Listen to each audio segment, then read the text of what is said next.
Olá, tudo bem? Paz, tem uma palavra de Deus para compartilhar com você na reflexão de 18 de maio, cuja leitura do dia, 1 Coríntios 15, 1 Samuel 3 e 4. Sem demoras, vamos lá para a palavra de Deus. Abra sua Bíblia, pega sua Bíblia de papel, impressa, física. É melhor para sua leitura, para você acompanhar, marcar os textos. Te ajuda inclusive na memória fotográfica, visual.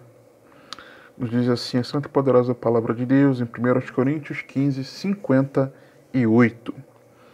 Portanto, meus amados irmãos, sede firmes e constantes, sempre abundantes na obra do Senhor, sabendo que o vosso trabalho não é vão no Senhor. A Bíblia nos ensina, antes disso, comentar algo aqui. Tenho-me por feliz em poder compartilhar sobre isso. Porque eu estou, desde o início do ano, querendo compartilhar sobre o amor aos irmãos, mas nunca o Senhor me movia a compartilhar isso com os irmãos e eu glorifico a Deus que, apesar de um capítulo riquíssimo, que é 1 Coríntios 15, eu não esperava que o Senhor me direcionaria a compartilhar sobre esse tema do amor entre os irmãos em Cristo. E tenho-me muito por feliz, porque, aliás, é algo que Deus está falando já há vários dias fortemente comigo, sobre a importância de crescermos no amor aos irmãos, de não esmorecermos, não esfriarmos o amor aos irmãos, de fortalecermos os laços nesse amor aos irmãos, de como cada vez mais é importante nós estarmos unidos aos nossos irmãos em Cristo. Mas vamos lá. A Bíblia nos ensina que o amor é um poderoso guia desse relacionamento entre os irmãos, ok? Como exemplo, vou pegar aqui 1 João 3, uma epístola clássica, abordando também, especialmente, sobre o amor entre os irmãos. 1 João 3,10 nos mostra que o amor aos irmãos é evidência de sermos filhos de Deus. Diz assim: nisto são manifestos os filhos de Deus e os filhos do diabo. Qualquer que não pratica a justiça e não ama seu irmão não é de Deus. É simples assim. Quer viver o seu mundinho e você não quer contato com os irmãos? Na verdade, te contar uma coisa. Eles não são seus irmãos. Eles são irmãos entre eles, mas o teu pai é outro.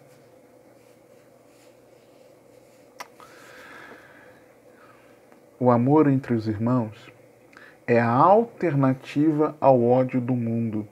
Isso Deus tem me falado fortemente recentemente.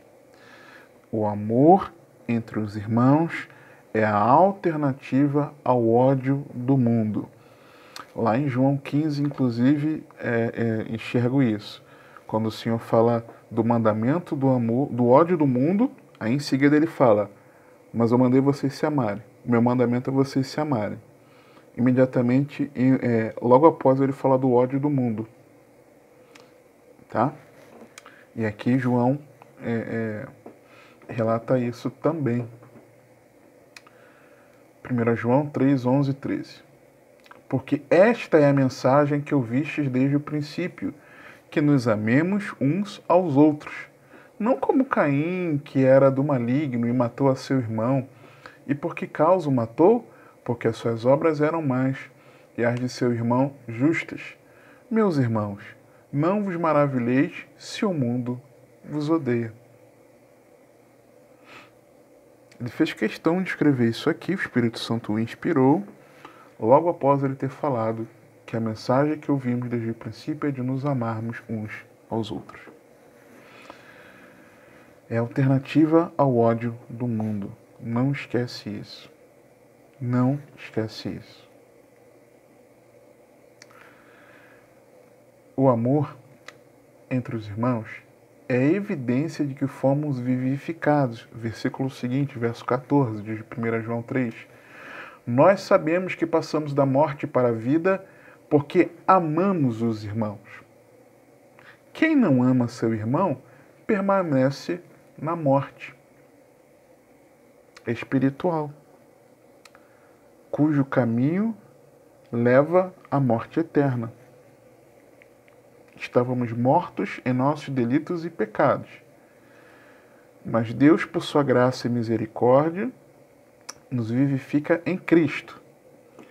Se nós não amamos os irmãos, não passamos dessa morte dos delitos e pecados e ofensas e fomos vivificados. Não. O amor entre os irmãos é evidência de vida eterna. 1 João 3,15. Qualquer que odeie a seu irmão é homicida. E vós sabeis que nenhum homicida tem a vida eterna permanecendo nele. Aquele irmão te fez alguma coisa, seja na igreja onde você congrega agora, ou por alguma igreja que você tenha passado, e você tem pendências a resolver com algum irmão. De maneira que é gerado em você um ranço, um ódio. Te contar um segredo. Você é assassino. E a vida eterna não permanece em você. Versículo seguinte, nós vemos que o amor entre os irmãos, ele é doador. É interessante, eu ouvi há poucos dias uma frase de um amado irmão, que eu estive pessoalmente há talvez 10 dias, mais ou menos, e eu ouvi falar virtualmente sobre um outro amado irmão também, de como esse outro amado irmão, ele é um amado irmão doador. Ele é mesmo. Conhecemos o amor nisto, que ele deu a sua vida por nós. E nós devemos dar a vida pelos irmãos. Será que nós temos sido doadores? Eu confesso que muitas vezes não.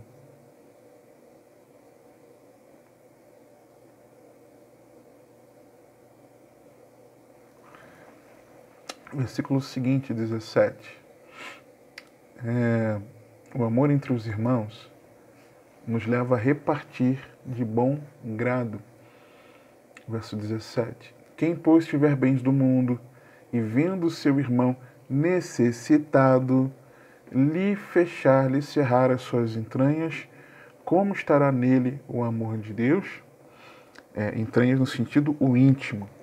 Você vê o irmão, você tem bens do mundo. Você vê o irmão passando necessidade. Mas o que acontece? Você fecha o teu íntimo, sabe? E não reparte de bom grado. Era para abrir as entranhas e repartir aquilo que tem de bens do mundo. Mas quando nós fechamos o interior e não repartimos, vendo a pessoa com necessidade ainda por cima, como estará o amor de Deus em nós? É a Bíblia, irmãos. É a Bíblia. Versículo 18, para finalizar aqui essa abertura. O amor entre os irmãos é operoso, é prático. Não é do blá blá blá. 1 João 3,18. Meus filhinhos, não amemos de palavra, nem de língua, mas por obra e em verdade. Voltando para 1 Coríntios 15:58. Paulo estava concluindo uma grande argumentação, encorajando os irmãos no trabalho para o Senhor, porque nada do que eles faziam para Deus seria perda de tempo. Nada que eles faziam para o Senhor, para Cristo, seria perda de tempo. Portanto, meus amados irmãos, sede firmes e constantes, sempre abundantes na obra do Senhor, sabendo que o vosso trabalho não é vão no Senhor. E eu me lembrava, pensando nisso, de quem, irmãos trabalhando em vão, me lembro de 2 irmãos trabalhadores que trabalharam em vão. Por quê? Porque esses irmãos eram ímpios servindo ao Senhor. 1 Samuel, capítulo 1, verso 3, vai começar a falar de Eucana, Ana, Penina, aí do versículo 3. Subia, pois, este homem da sua cidade de ano em ano a adorar e a sacrificar ao Senhor dos Exércitos em Siló. E aí, o texto faz questão, antes de dizer Eli, o sacerdote, fala dos filhos. É no mesmo versículo, mas o Senhor fez questão de mencioná-los antes do pai, que também estava em pecado, tá? Mas vamos falar dos irmãos. E estavam ali os sacerdotes do Senhor, Hofni e Finéias, os 2 filhos de Eli. Aí no capítulo 3, capítulo 2 ainda, versículo 12. Eram, porém, os filhos de Eli, filhos de Belial, filhos do maligno. Lembra que nós comentei de Caim? Porque Caim era do maligno? Hofni e Finéias também do maligno. E neste caso aqui, não é que faltava amor entre eles. Não é nem isso que eu quero ponderar, não. Eu quero ponderar de irmãos que trabalharam em vão, tá? Para o Senhor. Aí continua. Porquanto o costume daquele sacerdote com o povo era que, oferecendo alguém algum sacrifício, estando se cozendo a carne, vinha o moço do sacerdote com um garfo de 3 dentes em sua mão, e enfiava na caldeira ou na panela, ou no caldeirão, ou na marmita, e tudo quanto o garfo tirava, o sacerdote tomava para si. Assim faziam a todo Israel que ia ali a Siló.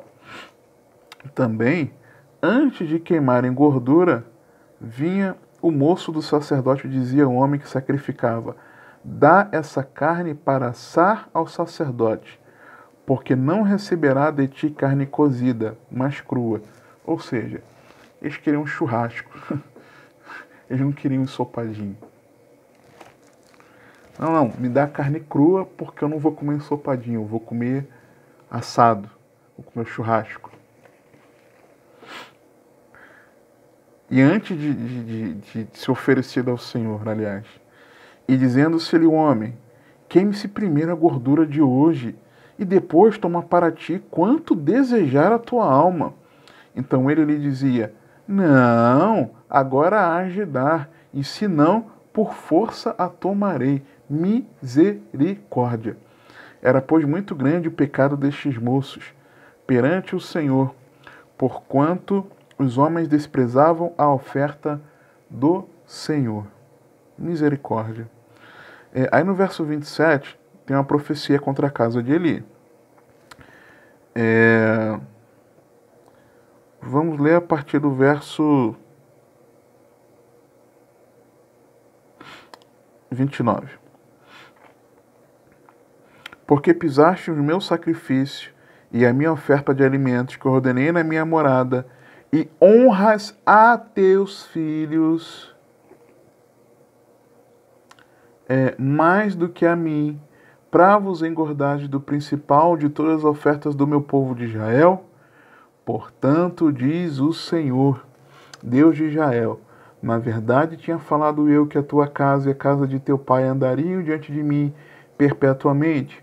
Porém, agora, diz o Senhor, longe de mim tal coisa, porque aos que me honram, honrarei, porém os que me desprezam serão desprezados. Trabalharam em vão. Aí fala que não teria mais ancião na casa, que morreriam, seriam consumidos. Aí o versículo 34. E isto te será por sinal, a saber, o que acontecerá a teus 2 filhos, a Hofni e Finéias, ambos morrerão no mesmo dia. Aí um pouco antes, esqueci de comentar aqui, no versículo 22, era porém Eli já muito velho, e ouvia tudo quanto seus filhos faziam a todo Israel, e de como se deitavam com as mulheres que em bando se ajuntavam à porta da tenda da congregação. E disse-lhes, por que fazeis tais coisas? Pois ouço de todo esse povo os vossos malefícios.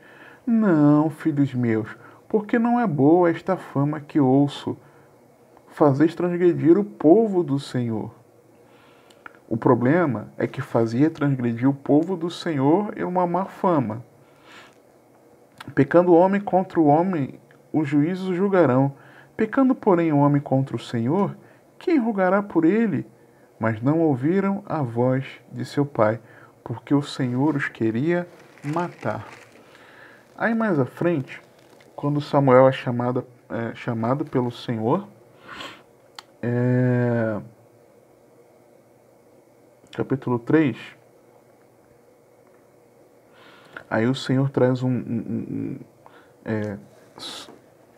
Eli discerne que era Deus chamando Samuel, aí na terceira vez Samuel fala, Senhor, que teu servo ouve, porque o teu servo ouve. Aí diz aqui no verso 12, Deus falando com ele, naquele mesmo dia suscitarei contra Eli tudo quanto tenho falado contra a sua casa. Começarei e acabarei, porque eu já lhe fiz saber que julgarei a sua casa para sempre, pela iniquidade que ele bem conhecia, porque fazendo-se os seus filhos execráveis, não os repreendeu. Portanto, jurei à casa de Eli que nunca jamais será expiada a sua iniquidade, nem com sacrifício, nem com oferta de alimentos. Aí depois Samuel conta a visão a Eli, e no final das contas, os filhos resolvem levar a Arca da Aliança para a guerra contra os filisteus. Não era para fazer isso, era para ficar no tabernáculo. Não era. E levaram por misticismo. O que aconteceu? Hofni e Finéias morreram, a arca foi tomada e a história segue. Irmãos que trabalharam em vão. Paulo estava concluindo essa argumentação de que não era perda de tempo, esse caminho dos irmãos, e sobre o que era essa argumentação? De que os gregos rejeitavam a ressurreição, porque para eles a matéria era má. Já parte dos judeus acreditavam que cada átomo do corpo ressuscitaria literalmente. Então Paulo corrige os dois entendimentos, explicando sobre a autenticidade da ressurreição, dando provas ali da ressurreição,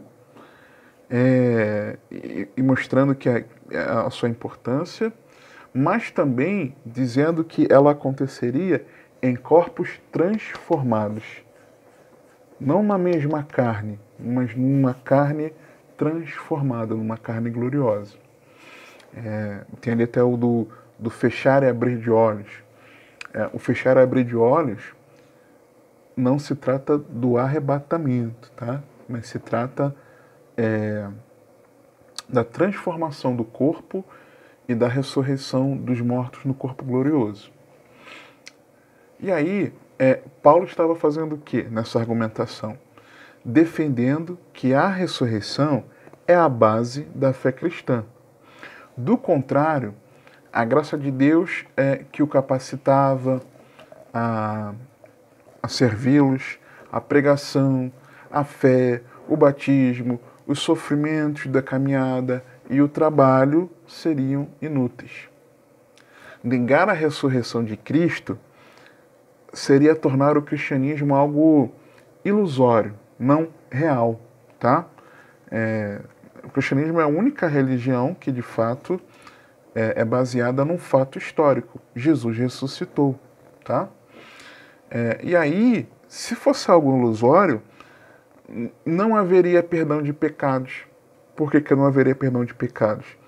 Porque Jesus ressuscitou para a nossa justificação. O que é justificação? É nós recebermos a sentença de Deus que fomos tornados justos, sem culpa pelos nossos pecados. Por quê? Porque em Cristo eles foram perdoados. Que satisfez plenamente, naquela cruz, o despejar da ira de Deus, recebendo a justa punição que você e eu merecíamos pelos nossos pecados, mas não Jesus. Mas Jesus recebeu a punição no nosso lugar, morreu em nosso lugar por causa dos nossos pecados. Então, quando ele ressuscita, Romanos 4, 25, diz que ele faz isso para a nossa justificação. Sacrifício aceito, vocês não têm mais culpa sobre o pecado. É a nossa sentença liberatória da condenação eterna, ok? E também nem haveria garantia da vida eterna. Porque como é que nós vamos ter vida eterna? O texto fala que nem carne, nem sangue, versículo 50, nem carne nem sangue pode herdar o reino de Deus. Se Jesus não tivesse ressuscitado e num corpo glorioso, ele como primícia, nós não poderíamos, a primícia é a garantia da colheita. Então nós não teríamos também nosso corpo transformado, não teríamos vida eterna. E os mortos não ressuscitariam. Então você não tem perdão e não tem vida eterna. É só isso. Então, ele estava argumentando, ele usa ali uma maravilhosa argumentação que o Senhor não colocou no meu coração para compartilhar. E, de certa forma, eu respirei até aliviado de que o Senhor me aliviou de compartilhar sobre a vinda de Cristo, porque o texto aborda aqui nos versículos aqui, fala da vinda do Senhor, né? O Senhor dessa vez não falou para eu compartilhar sobre o fim dos tempos, necessariamente.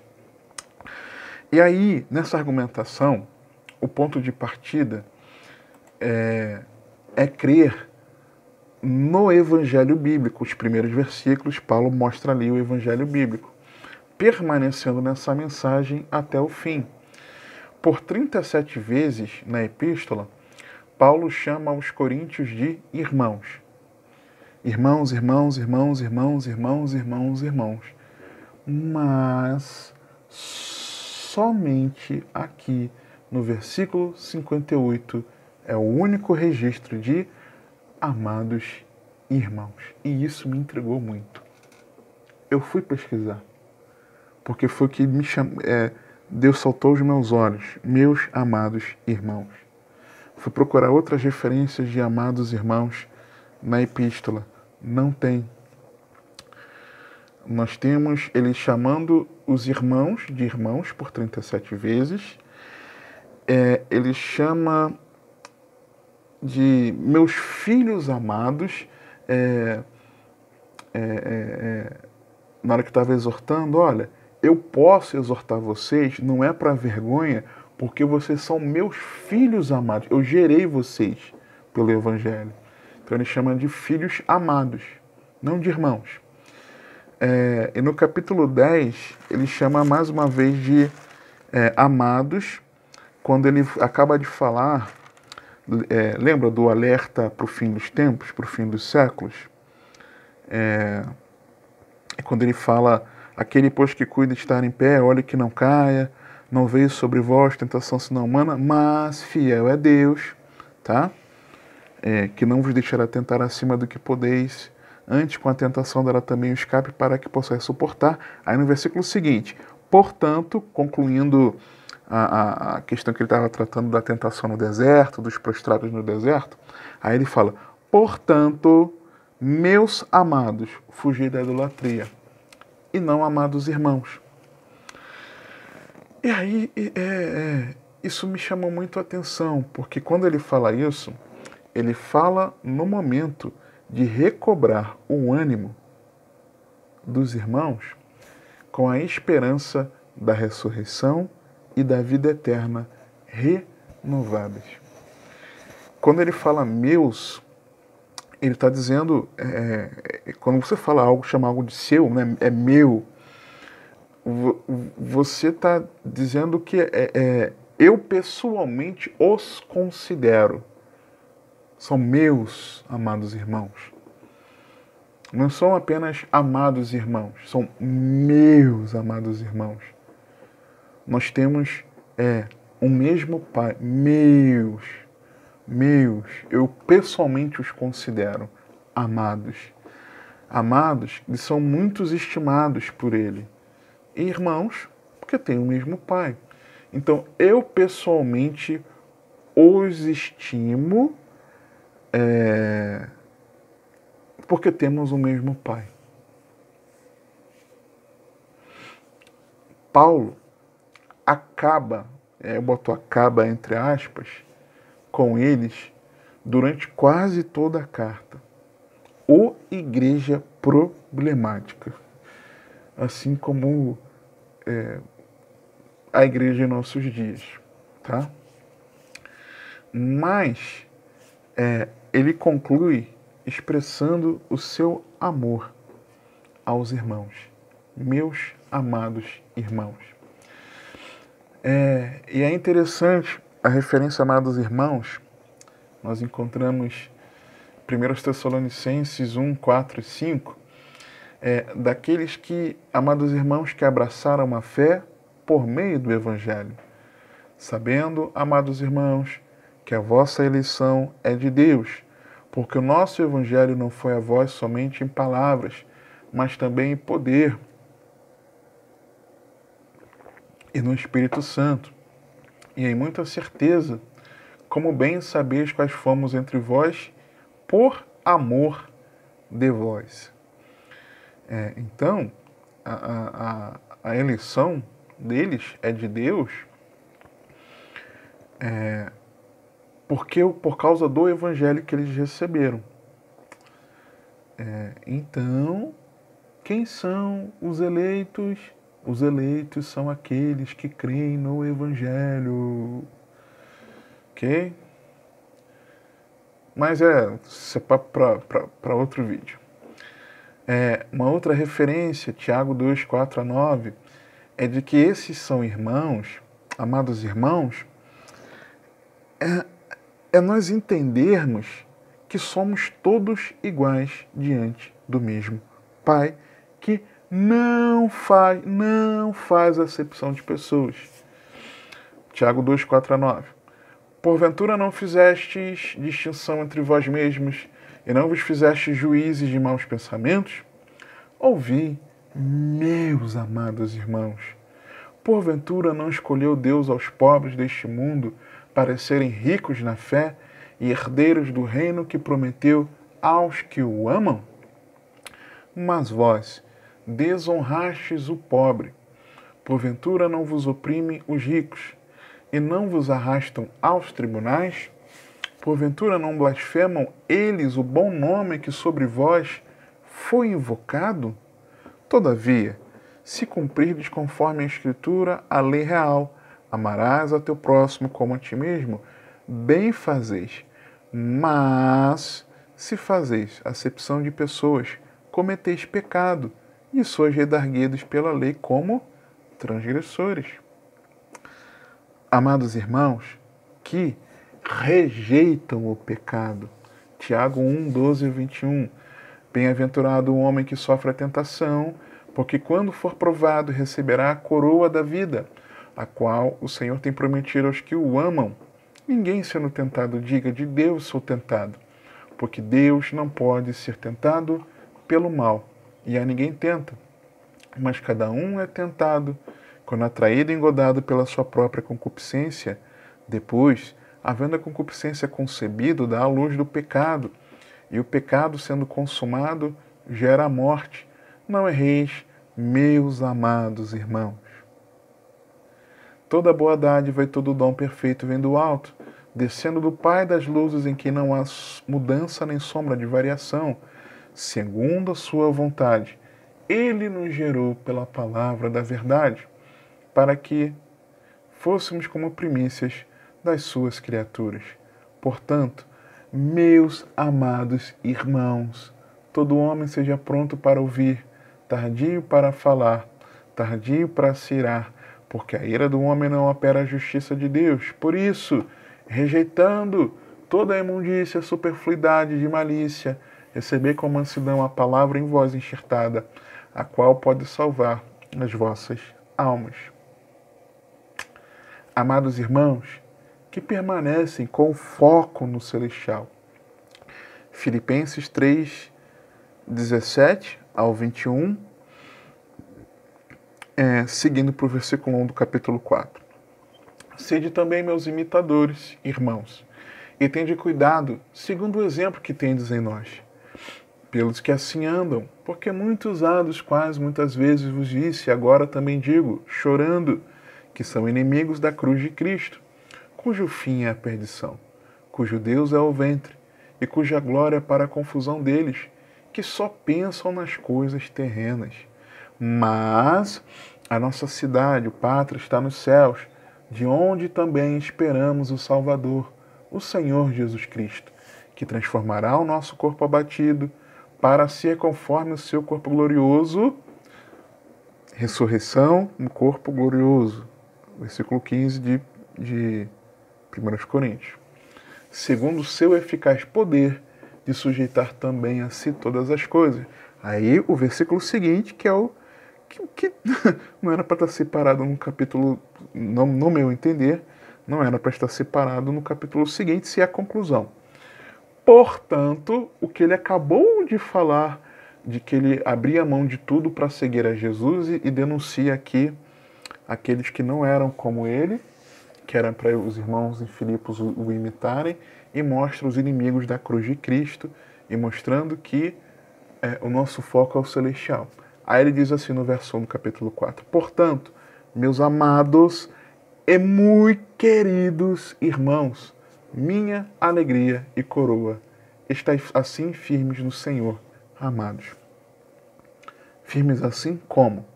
Com foco na eternidade, prosseguindo para o alvo, para o prêmio da soberana vocação em Cristo.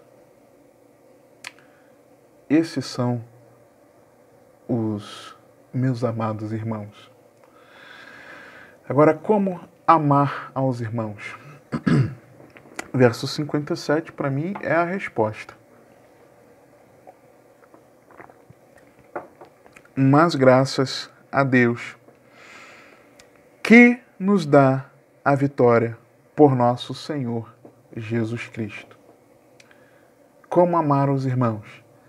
Pela vitória que temos no Senhor Jesus Cristo, aquele que morreu por nós, mas vive e reina para sempre, e vive e reina no nosso coração. 1 João 4, 7 a 11. Amados, amemo-nos uns aos outros, porque o amor é de Deus. É de Deus esse negócio de amar a igreja. É de Deus esse negócio de você sentir falta dos irmãos, de olhar no olho, de ouvir a voz, de abraçar, de conversar, sabe? De ser encorajado, fortalecido, de ser animado, de ser corrigido, confrontado. É de Deus.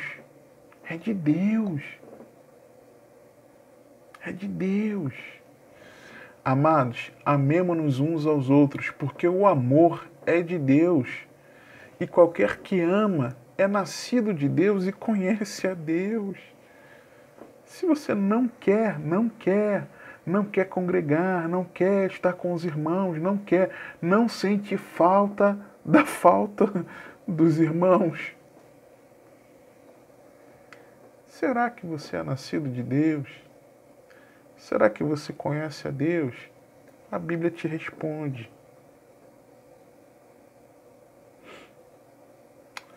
Aquele que não ama não conhece a Deus, porque Deus é amor.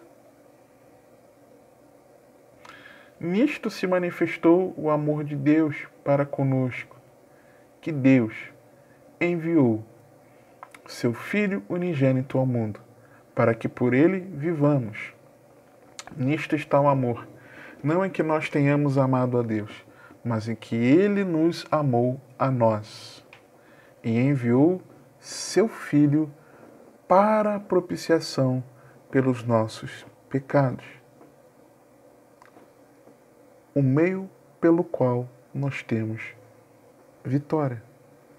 Amados, se Deus assim nos amou, também nós devemos amar uns aos outros. Por isso, amemos de verdade nossos irmãos. Que o nosso sentimento seja de verdade de chamá-los meus amados irmãos. Que o Senhor te abençoe e te guarde, que Ele te conduza e governe a sua vida, porque você tem acesso.